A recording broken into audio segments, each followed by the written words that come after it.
My 2-minute conviction this week is you've got to manage expectations to optimize relationships. Think about this simple definition. Every problem in my world mostly can be defined as an unmet expectation. A flat tire on the way to work. It's a problem.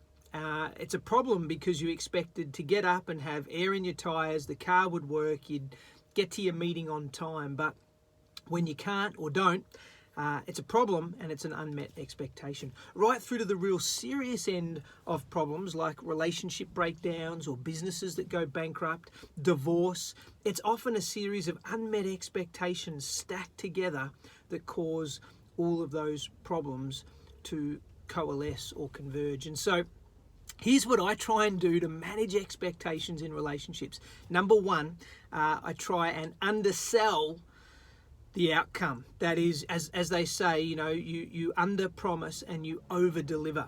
So I try not to set unachievable or unrealistic, unattainable goals with people around me.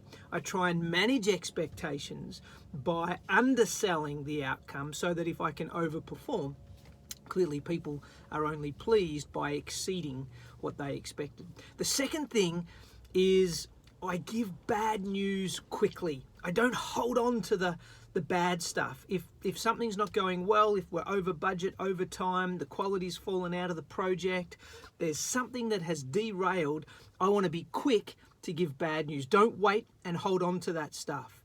Be courageous, be assertive, and be candid with the bad news, because the longer you have to recover from the bad news, the more likely people will overcome the unmet expectation. And thirdly, I want to over-communicate. I want to give regular updates. I want to give work in progress and status checks so that people know exactly where things are. It's like getting a wheel alignment.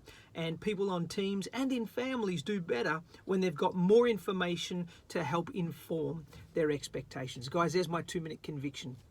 Manage expectations well to optimize relationships. Have a great week.